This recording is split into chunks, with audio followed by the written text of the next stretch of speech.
Welcome to the Her Story Circle podcast, the podcast that brings you the extraordinary tales of everyday women who are changing the world. I'm your host, Gertrude Mache, and I'd like to acknowledge traditional custodians of the land on which we meet today.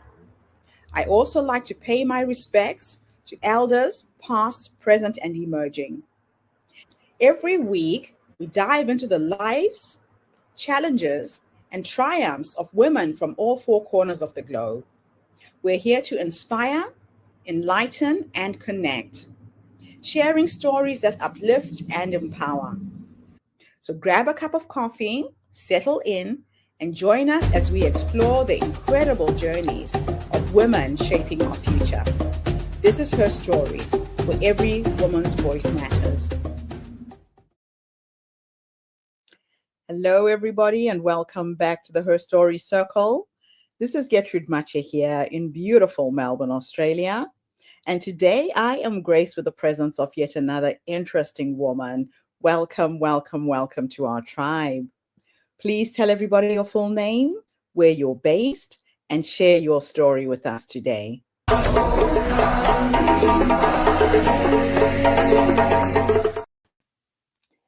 Hi, everyone. I'm Susan Snow. I'm based out of Denver, Colorado. And my story starts when I was 17 years old.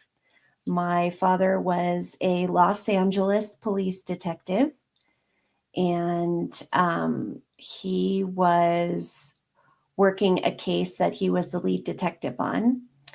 The morning of October 31st, he was getting ready to go and testify in that case, and it was Halloween. So being a teenager myself at 17, I also had a 6-year-old brother at the time. And I wanted to go to a party that night. And I was waiting anxiously for my dad to come home so that I can schmooze him into allowing me to go on that onto that party with my boyfriend and my friends. And unfortunately, I didn't get that chance because I was home. My mom had come home from work. She was in costume, so she was getting out of her costume. And we knew that my dad was leaving court and then going to pick up my brother from school. As the rest, we were getting ready. Susan? Had a Hello, Susan. phone call, and the phone call wasn't for me. It was a drive-by shooting, and my dad was involved. Susan, Yes. Did you experience that interruption in the connection for a minute there? I did. It looks like your Wi-Fi. Oh, Dad, come on now. Dad's definitely tuning in. I'm So, sorry.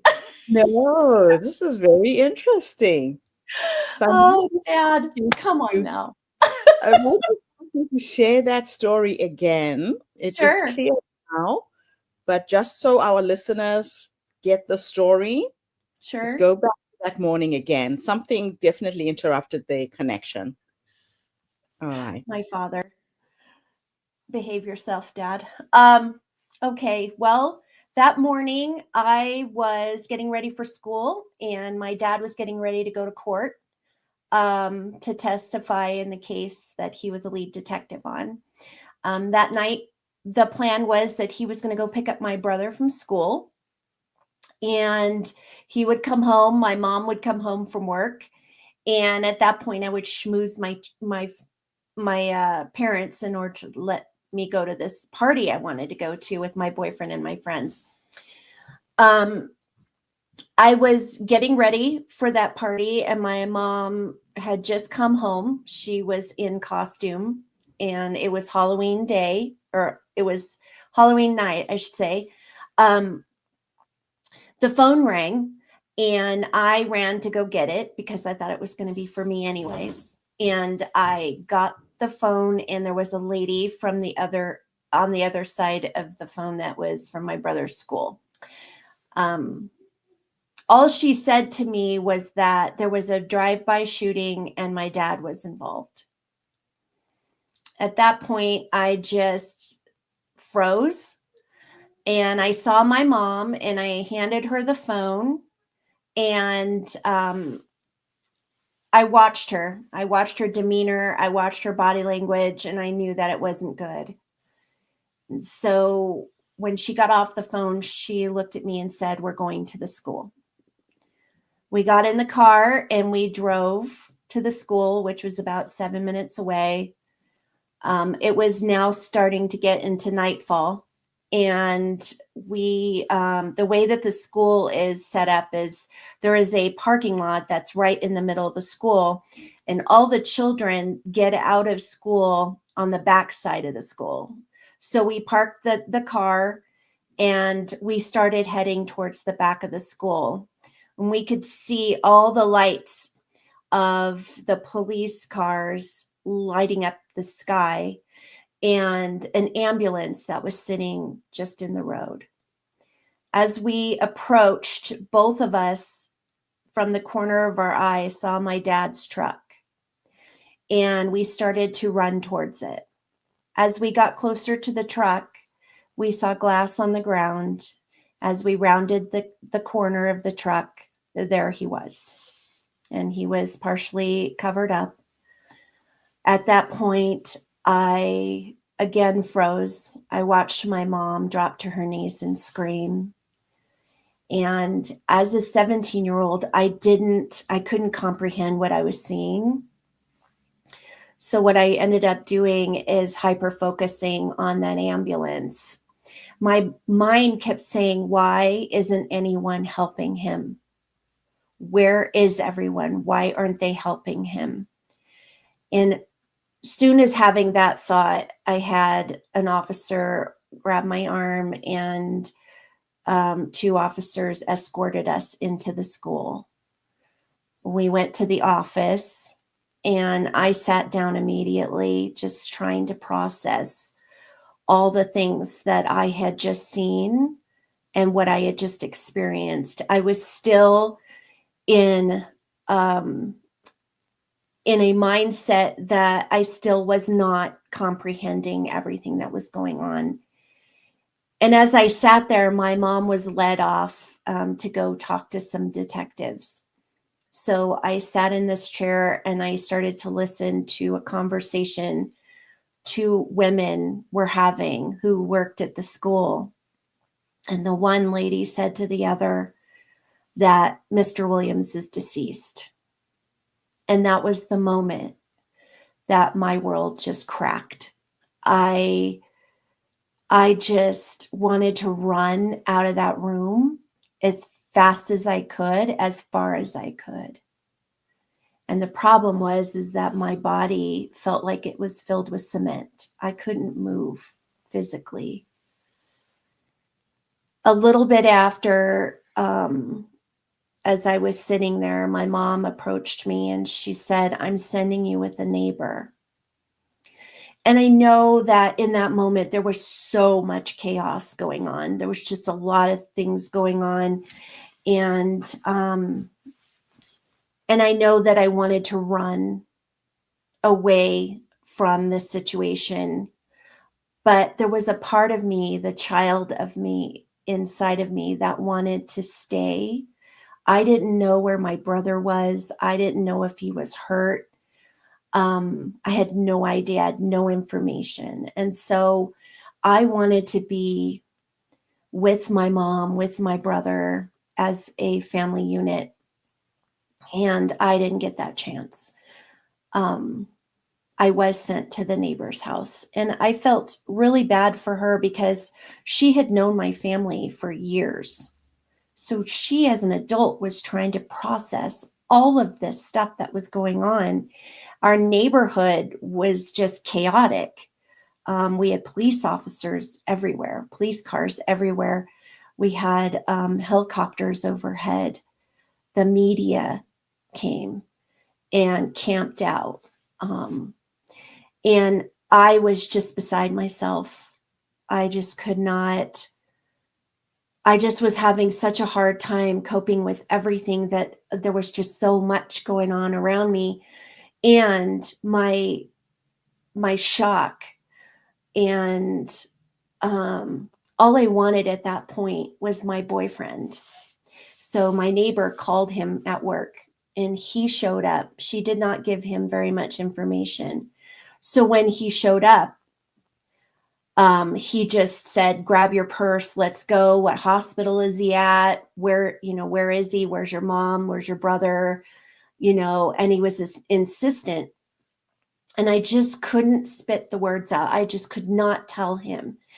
And the more insistent he got, I knew I had no choice. And I just blurted it out. He's gone. And my boyfriend was like, what do you mean he's gone? And I said, he's gone. He's not at a hospital. And he and I had only been dating 3 months. But I watched my 19-year-old boyfriend drop to his knees and just bawl. We were both sobbing. And, we were kids. We had no idea how to navigate this. Susan, your story is just incredible. We hear about gun violence from a distance, Mm-hmm.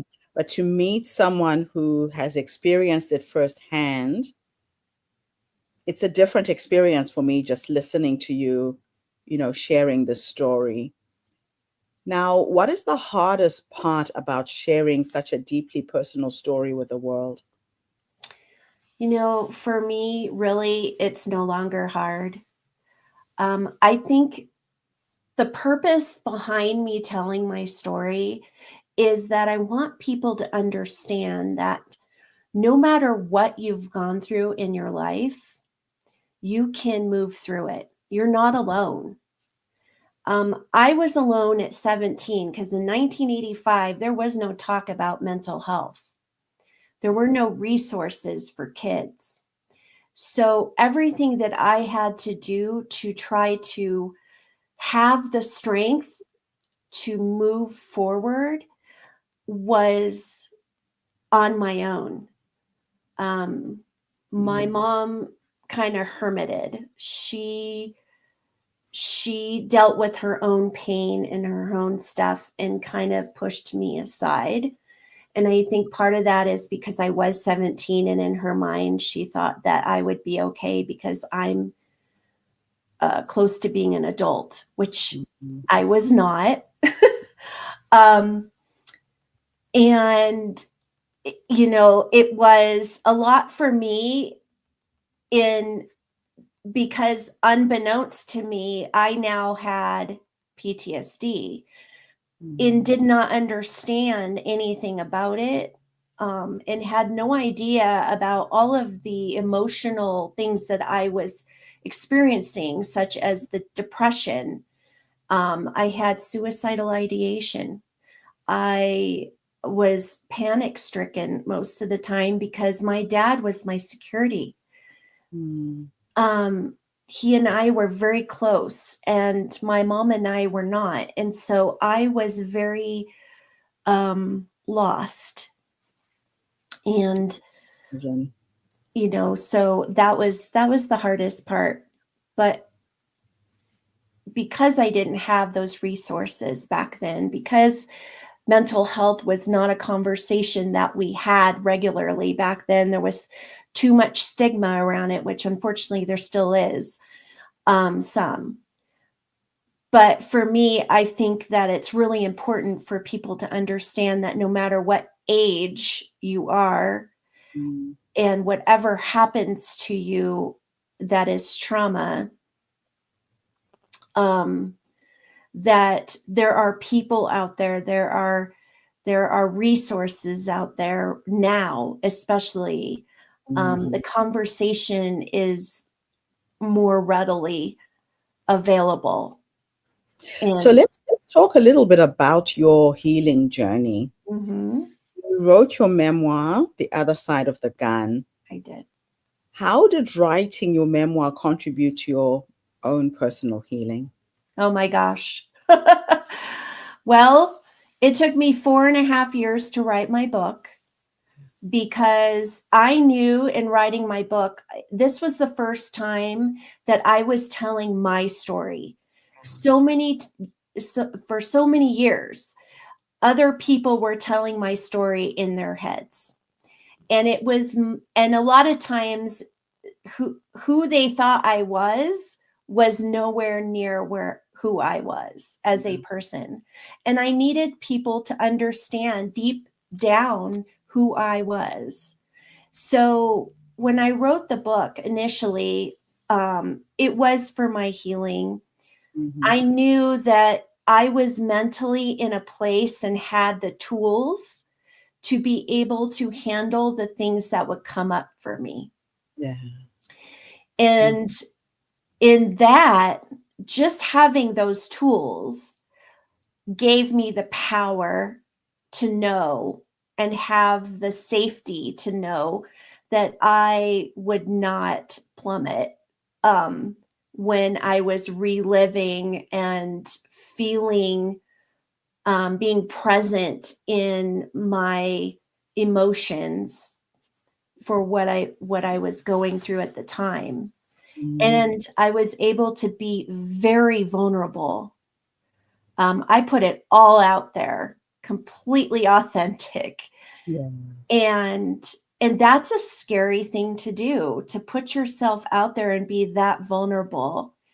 However, in the process of doing that, I had to step back and say to myself, what is your true purpose in writing this book? Mm. My true purpose in writing this book was because I knew that there were people out there that needed to hear my message. There were faceless people out there that needed to have hope, that needed to see someone who was able to rise above what happened and work through it and Mm. move through it and not no longer have that pain over me anymore.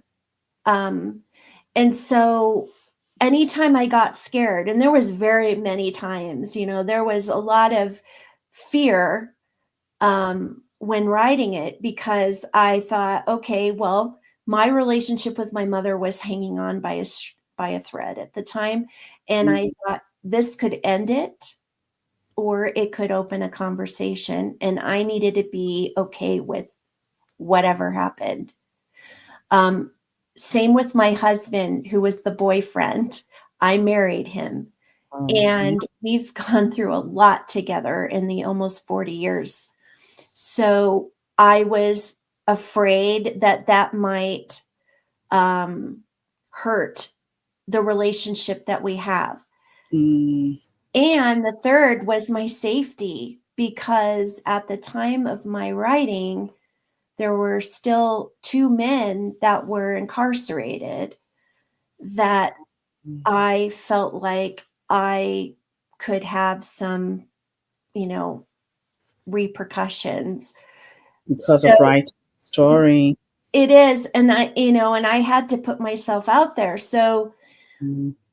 anytime those things came up for me, I had to stop myself, honor that feeling, because honoring your fear is what you need to do when you start to feel fear. Honor it because it's important to.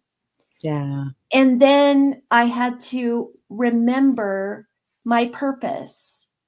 And as I remembered my purpose and I saw those faceless people out there, Mm. the people in law enforcement who were walking around with anger and sadness around my dad's death still, those were the people that I needed this message to be heard. Mm. And that kept me going. So let's talk a little bit about dealing with trauma or loss. For others facing similar situations of trauma and loss, what is the first step that you recommend towards healing? Well, first, I'm going to say your healing is your healing. Mhm. That is, you need to make yourself the priority.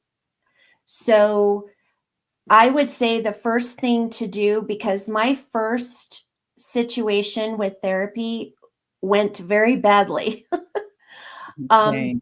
and the reason it did is because at the time, um, in the 80s, like I said, there was no talk about PTSD. So the man that I saw he was not trauma competent or informed. He did not know how to deal with me. Yeah. So I got nothing out of that therapy. And I also, once he ended it, he told me I was going to be fine for the rest of my life. Mm. And it wasn't until 14 years later, 14 years of living in fight or flight, that I found my person. And that happened because of another traumatic situation that triggered me. Mhm. Um, so the main lesson I got out of that is whatever you've gone through, whatever trauma you've gone through, you want to make sure that the person that you are seeking, the professional that you are seeking, Mm. understands that type of trauma, Yeah. That's because they are the ones that will be able to guide you in the right ways, excuse me, the right ways in order to move through your pain mm. and move through whatever it is that you're going through. So what role has faith or spirituality played in your resilience journey? Oh, that's funny that you would ask me that. Mm. I have always known that I've always known that I've had some kind of spiritual gifts. I just never encouraged them. um, Okay. as I started to, well, after the book came out, after I wrote that book, I felt a deep sense of connection with people. And I felt like I was given this as a purpose. Like this was my purpose here on Mm. earth, to help heal, to help people move through horrible things in their lives, to give people hope by telling my story. And Right. so after writing the book, I just realized that this is my purpose. Getting out there and speaking my message comes from something way bigger than me. Right. And so I use that in order to give people safe spaces to be vulnerable with me, to be able Right. to tell me their story. And this has shown up a lot, um, with people who have read my book or who've even just pick it up and kind of browse. I've had incredible conversations with people, and I realized in having some of these conversations that there are many people walking this earth who Mm. have gone through trauma, but because it was their normal environment, they have no idea that it was trauma. So Yeah. they carry all this pain and anger and hurt and whatever.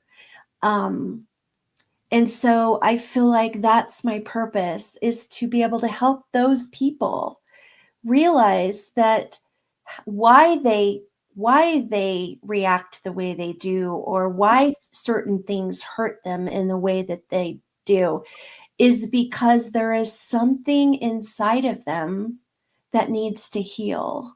Mm. And that's where I come into play.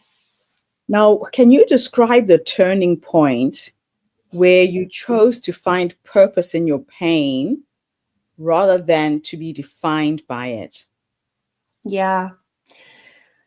Well, that was right before I wrote my book. So I started writing my book at 50 years old. I drew a line in the sand and I said, it's time. It's time for me to tell my story, but it is time for me to figure out what my purpose really is. Mm. Um, there was a calling. There was something that struck me, voice in my head that said, it's time. Mm. And when that happened, I knew that this was going to be a completely different journey. Yeah. Um, but I was ready. I was ready to go on that journey, and I was ready to embrace whatever the universe had in store for me. And I feel like, we are all given certain things in our life to show us our resiliency, to show us how we can hold our light through it. And this is something that I have learned to do and are continuing to learn. Like, because Mm. I've written a book, because I'm a trauma resiliency coach, does not mean that this journey of learning about myself and growing and um, it doesn't stop ever. Mm. And so I'm always embracing new things and new opportunities and learning about other people. And so, it just started this whole journey to a Mm. completely different level for me. Now, you became an advocate for trauma survivors. Hmm. What keeps you motivated in this important but emotionally demanding work? Um, I feel like the more people we can heal, the more we the more we can change this world, the more that we can change lives. Um, because what I understood from my own healing and my continued healing is that it has a ripple effect.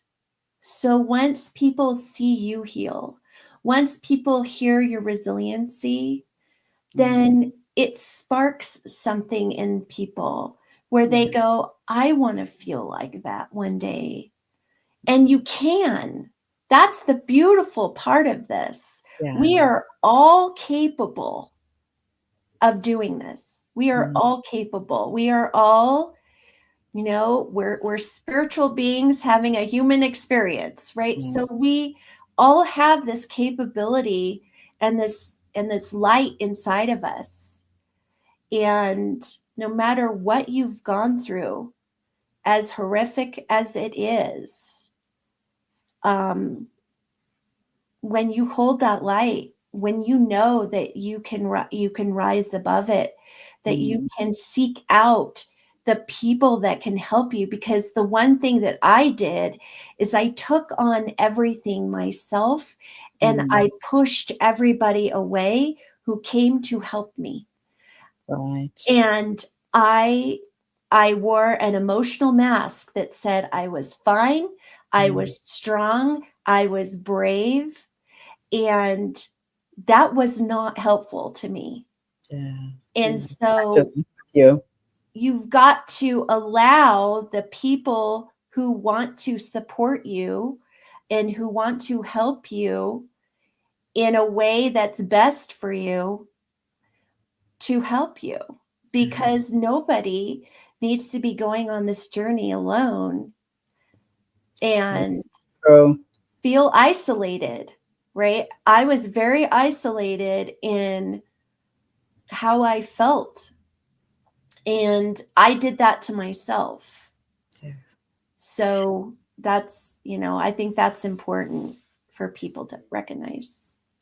So, Susan, if I could take you back to meet the younger you, this young girl who went through this traumatic experience. Gun violence continues, unfortunately, 50 years later. Mm-hmm. We could go back and you could have a conversation with that young girl, just in case there's somebody who's in the middle of experiencing this right now. If you could go back and give yourself three nuggets of wisdom based on what life has taught you up until this point, what would those three nuggets of wisdom be? I think the first nugget would be something that I never heard, was that you're not alone. Um, the second nugget I think I would say is that healing from something like this is not a sprint, it is a marathon. And in that, you need to give yourself grace, because it's not an easy thing to heal. And the third thing is, don't be afraid. Sit in your fear for a minute, but don't live there. And you can get through anything.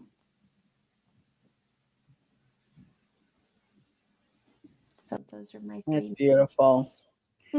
Last question. I'm going to teleport you into the future, Okay. and we are going to go and sit with a 90-year-old you, this strong woman who has been advocating against gun violence, supporting those who are experiencing it on a daily basis. If I could teleport you into the future to have a conversation with this wise woman who has led you up until that point, what will you say to her when you finally meet her? And I like asking women this question because a lot of women don't realize that the wise woman is already in us. Mm-hmm. She's that quiet voice that gets you to get up, that tells you to advocate, that tells you to support others. What will you say to the 90-year-old you when you meet her? I'm proud of you. um, Life is so it's so full of so many different experiences in life, and you have done the work, you have risen above, you have helped so many people in your life and teaching them to hold their light. And I I'm proud of the mom that I am and got to be, moms to other children who didn't have that support system, grandma to those kids who have kids, all the things that life is made up of that are just beautiful. And you were able to give all of that light and to so many. Susan, thank you so much. Despite all the darkness, there is light. I think that is the message that you have brought to us today. And you don't have to do it alone. So if anybody out there is going through a similar experience right now, please reach out. Susan is here. I will be sharing all of her contact details with this podcast. Don't do it alone. I think that is the biggest message that I got from this interview. And Susan, thank you for your work. Thank you for having me. I really appreciate it. And thank you to everybody who's tuned in today. The Her Story Circle is not just a podcast.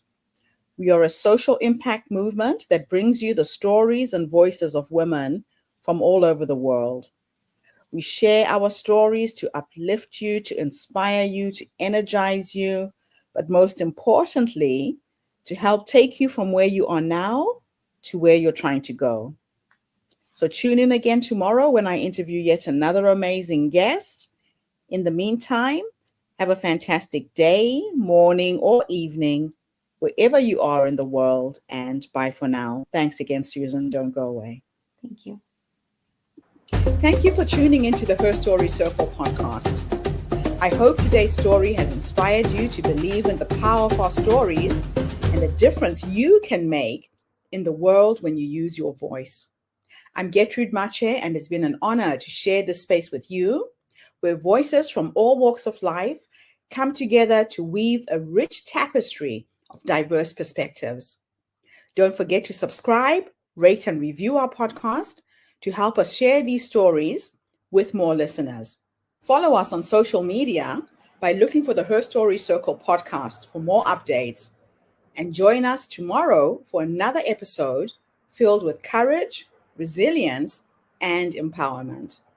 Remember, your story matters, and together we're building a stronger, more inclusive world. Until next time, keep making her story.